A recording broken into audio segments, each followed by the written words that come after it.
मेरे channel universal knowledge 2 में मैं हूँ प्रियंका पांडे। तो चलिए दोस्तों, आज इस वीडियो में हम जानेंगे कि माघी पूर्णिमा कब है और मतलब हम लोगों को माघ कब से प्रारंभ होगी और हम लोग को मतलब कब स्नान करनी है, या फिर आप पौष की पूर्णिमा कह लीजिए या फिर माघी पूर्णिमा कह लीजिए। उसी दिन से माघ तिथि प्रारंभ होगी 2026 में। तो जानेंगे कि माघी पूर्णिमा मतलब कब से प्रारंभ है और कब समाप्त होगी, और माघी पूर्णिमा में का स्नान का क्या महत्व है, और अगर हम लोग स्नान करेंगे माघी पूर्णिमा का तो कौन कौन सी नियम और विधि है जिसको हम लोगों को बिल्कुल ही ध्यान रखनी होती है।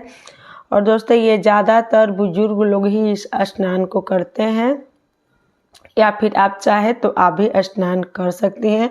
कुंवारी करना है इस स्नान को नहीं कर सकती, विवाहिता इस स्नान को करेंगी। तो माघी पूर्णिमा स्नान को लेकर सभी महत्वपूर्ण बातें आज इस वीडियो में जानेंगे। तो दोस्तों, उससे पहले अगर आप मेरे चैनल पर पहली बार आए हैं तो प्लीज़ मेरे चैनल को लाइक सब्सक्राइब ज़रूर कर लीजिए और बेल आइकन को भी प्रेस कर लीजिएगा दोस्तों, जिससे मेरी वीडियो का नया नोटिफिकेशन सबसे पहले आप तक जाए। तो चलिए, माघी पूर्णिमा को लेकर सभी महत्वपूर्ण बातें जान लेते हैं कि 2026 में कब है। तो सबसे पहले दोस्तों मैं आपको बता दूं कि माघी पूर्णिमा कब है। तो माघी पूर्णिमा प्रारंभ है 3 जनवरी और दिन पड़ा है शनिवार। इस दिन से, और इसमें दिन पौष का पूर्णिमा भी मान लीजिए, या फिर माघी का मतलब प्रारंभ माघ का प्रारंभ होगा, और पौष पूर्णिमा कह लीजिए। माघी मतलब माघ का इस दिन से प्रारंभ होता है और इस दिन पौष का पूर्णिमा भी है। तो जो बहनें पूर्णिमा के व्रत रखेंगी या फिर व्रत रखती हैं वो अपना व्रत भी रखेंगी, और जैसे मतलब अपना चंद्रमा का अर्घ्य देकर पूर्णिमा के जैसे व्रत तोड़ती हैं अपना व्रत भी तोड़ लेंगी। और जो लोग स्नान करेंगे उस दिन, तो शनिवार के दिन से ही यानी कि पूर्णिमा के दिन से ही आप लोग, या तो आप पूर्णिमा के दिन से भी स्नान कर सकते हैं, न तो पूर्णिमा रविवार से भी आप स्नान कर सकते हैं। तो इस स्नान में दोस्तों रविवार को हम कितने बजे, ब्रह्म मुहूर्त में स्नान का शुभ समय है 4 से 5 बजे के बीच आप स्नान कर लीजिए।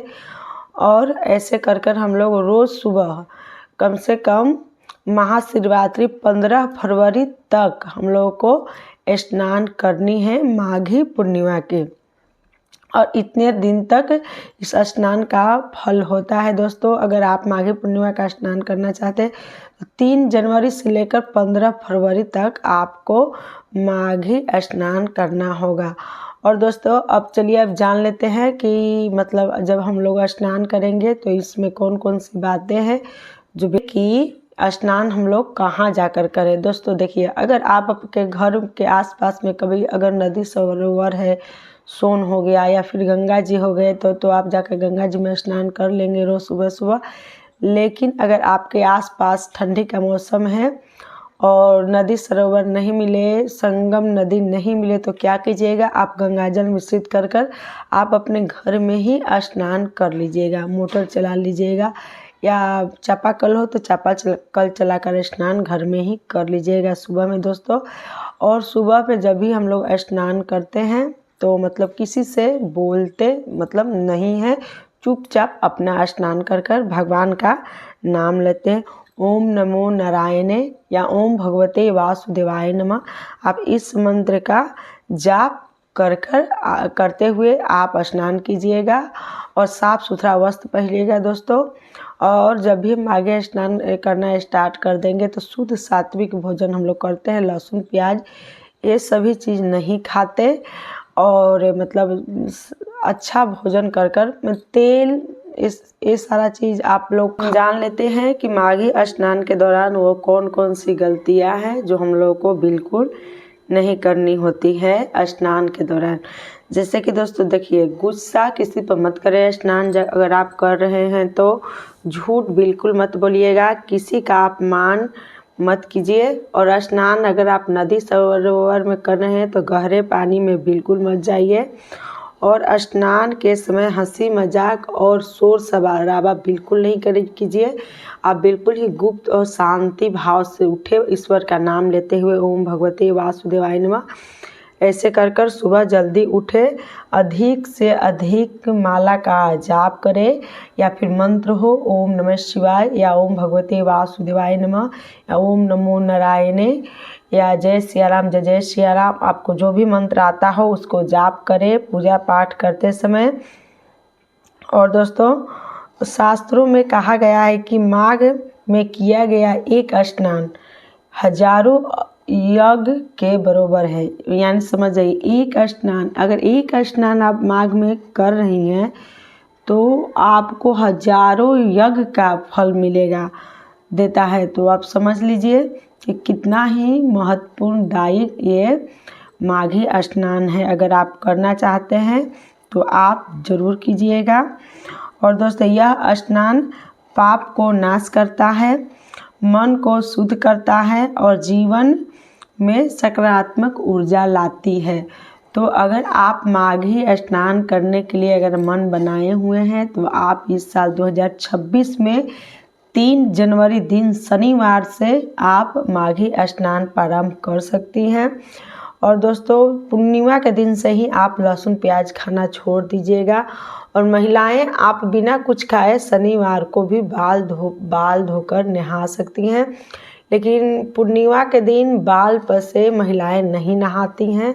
तो आप रविवार को बाल धोकर नहा लीजिएगा, शनिवार को ऐसे ही स्नान कर पूजा कर लीजिएगा, क्योंकि पूर्णिमा के दिन बाल नहीं धोते। और अगर आप पूर्णिमा व्रत किए हुए हैं तो दोस्तों आप अच्छे से, जैसे आप पूर्णिमा का व्रत रखते हो वैसे रखिएगा। चंद्रमा को रात में अर्घ्य देकर आप अच्छे से फलाहार भोजन कर लीजिएगा। अगर आप सिर्फ व्रत रखते हैं तो सुबह में ही उठकर अच्छे से भगवान विष्णु का पूजा कर लीजिएगा। और दोस्तों मैं एक बता दूं कि माघी पूर्णिमा में विष्णु और लक्ष्मी जी का ही पूजा किया जाता है। और ऐसे तो सभी देवता का लोग पूजा करते हैं, लेकिन आप विष्णु भगवान का पूजा कीजिएगा तो आपको ज़्यादा फल की प्राप्ति होगी। तो ओम भगवते वासुदेवाय नमः, ओम भगवते वासुदेवाय नमः, या ओम नमो नारायणे इस मंत्र का जाप करते हुए आप पूजा कीजिएगा। स्नान करते वक्त भी भगवान का नाम लेते रहिएगा। और क्या नहीं करनी है, ये बहुत ही ज़रूरी बात है, आप इसको बिल्कुल ही मिस मत कीजिएगा।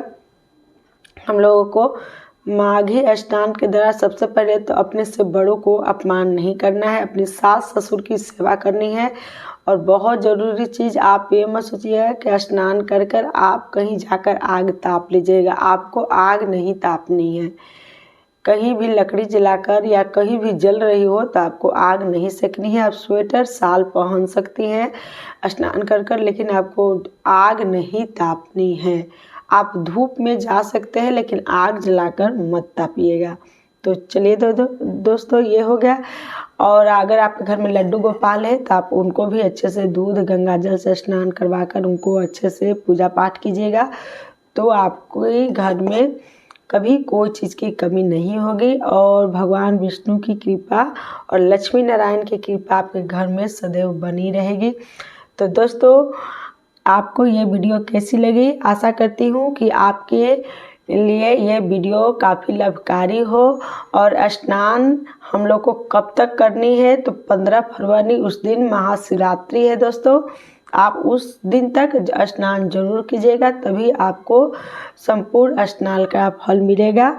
और दोस्तों जब स्नान का लास्ट दिन हो जाए तो आप ब्राह्मणों के लिए कुछ दक्षिणा जरूर निकालिएगा। चावल, आटा, आलू, दाल, नमक, मिर्ची और कुछ पैसा, कुछ मिठाई, वस्त्र, आपको जितना बन पड़े आप उतना दान जरूर कीजिएगा। आपके आसपास में ब्राह्मण हो तो उनको जरूर दीजिए। अगर ब्राह्मण नहीं मिले तो आप किसी मंदिर में जाकर गरीब को भी जाकर दान कर सकते हैं।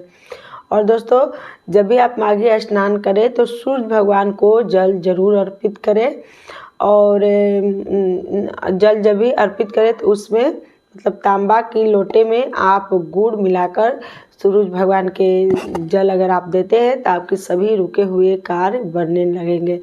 तो आशा करती हूँ दोस्तों कि ये वीडियो आपके लिए लाभकारी हो, और वीडियो अच्छी लगी दोस्तों तो प्लीज़ मेरे चैनल को लाइक सब्सक्राइब ज़रूर कीजिएगा। फिर मिलती हूँ अगले वीडियो में एक नए वीडियो के साथ। तब तक के लिए दोस्तों राधे राधे।